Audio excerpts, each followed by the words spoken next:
Hey guys, it's Jenny Silver, and today I have an update for you on not all 50 states. If you want to check the progress of all 50 states, go ahead and click the link to the tracking tool that I have down below in my video description. But today I want to tell you some updated statuses for states that were taking on the longer end to apply for the Lost Wages Assistance Program, that additional $300 or $400 boost to unemployment. So we have a few updates today on some states that previously did not apply.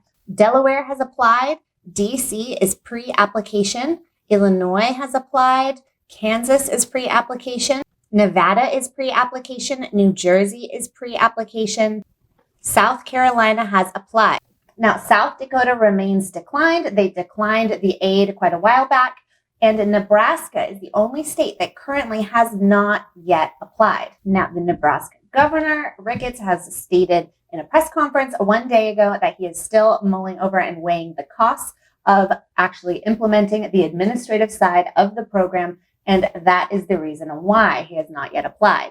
Now, for those of you who need to be brought up to speed really fast on the basics of this $300, $400 boost, Donald Trump issued an executive memorandum stating that the federal government would provide $300 worth of a boost.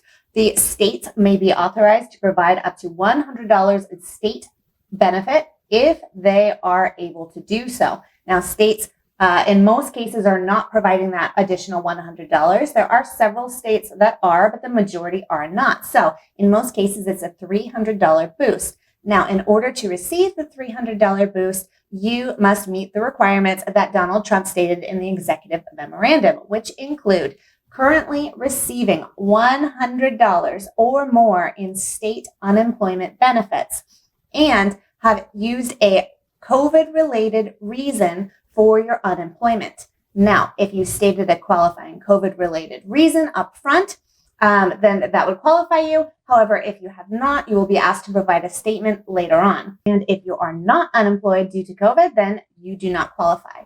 So, do you qualify if you receive less than a $100 weekly state benefit amount? Unfortunately, no. Now, keep in mind that FEMA is authorizing these unemployment boost payments in the form of grants. States apply to FEMA. FEMA approves them and issues a grant amount based on their number of unemployment claims, and then that amount is given to the state. Once the state receives it, then the state is in charge of setting up an administrative program to pay out claimants. Those payments are going to run alongside of your current unemployment payments. In a different program similar to the FPUC $600 boost, however, it is a completely different program. So they must set up that administrative system. In many states that have older unemployment systems and technology, it's going to take much longer for them to be able to create and implement this program. We're also looking at staffing concerns, and that some states will be rolling it out in different phases, and etc.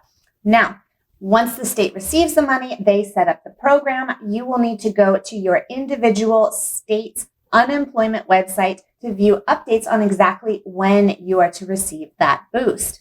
So keep in mind, if your state is still in the application process, you will need to allow several weeks before they begin rolling it out.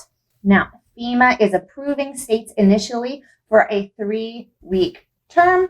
Now, FEMA has stated in their publications, which I'm going to link below, that they are approving states initially for a 3-week term.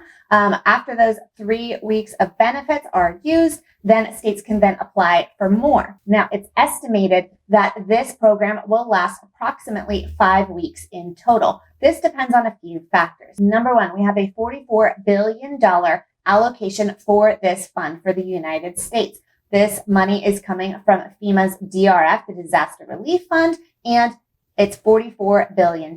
So once the money is used up, then it is done. Now, states are being approved in the initial 3 weeks to ensure that all states have the ability to receive funds, and then they're being increased after that. States like Arizona, who have already paid out claimants, have already issued out 5 weeks of payments because they paid out those initial 3 weeks and then they paid out more. Now, the program can also cease if the DRF fund, the Disaster Relief Fund for FEMA, decreases down to $25 billion. That means if natural disasters, right now I'm in California, Northern California, wildfire season is immense and upon us. Right now, it's also hurricane season. So if the disaster relief fund decreases down to $25 billion, the program will cease. And the last way that this could end is if the House and the Senate passes a stimulus bill that includes an unemployment boost, and it would override this current boost. Now, this program is slated to last as long as that DRF doesn't dip down to $25 billion. It is slated to last approximately 5 weeks based on the total number of unemployment claimants in the U.S. and that $44 billion fund. So the tracking tool that I link down below that shows you a compilation of all of the states' progress and dates and their application date, their status, whether they've been paid or not. Keep in mind, this tool is a private company that has created this tool. This is not a government site. This is an individual or a business that is compiling information. So what that means is that on this tracking tool, it shows 5 weeks. That 5 weeks are available to be paid out. Now, in my research, I have not found any government documentation stating that all states are guaranteed 5 weeks. I believe this to be an estimate. So if you are seeing 5 weeks, anywhere else, believe it to be an estimate. 3 weeks guaranteed is what FEMA is stating in their publications, and I'm going to link that down below.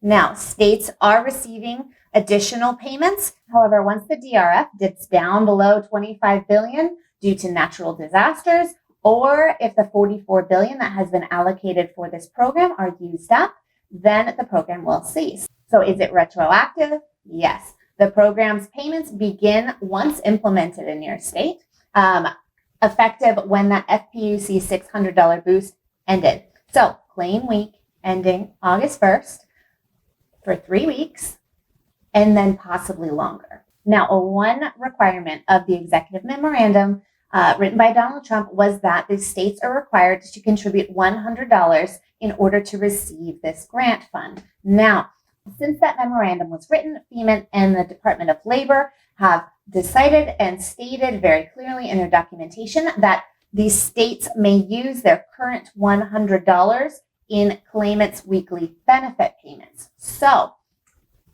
the question has come up, if the state is required to contribute $100 and federally funded programs such as PEUC or PUA are included, do they qualify? Well, FEMA and the Department of Labor have issued statements saying that these states may count their aggregate total for unemployment claims. So basically the state calculates out their total contributions, and they can count that towards all of their claimants for their contribution. So yes, federally funded programs such as PEUC and PUA are receiving this as well. So who's not receiving this? Claimants who have less than $100 in weekly state benefit amounts, and those who are not unemployed due to a COVID-related reason. So you guys keep in mind, this is a short-term program designed to basically bridge the gap between the next stimulus package being passed, if it is, and when. So keep in mind, this is approved at an initial 3 weeks, possibly up to 5, and you will need to wait until the states issue guidance on when they will be paying this out. So no, I am not going to be updating every single state on their progress in which they will be receiving on an exact date. My state is California. You're going to see a few more updates for California listed there, but keep in mind, for judging your own state, you'll need to follow the local news for that, as well as your unemployment website for your state. Okay, guys, I hope that was helpful. Please click like, subscribe.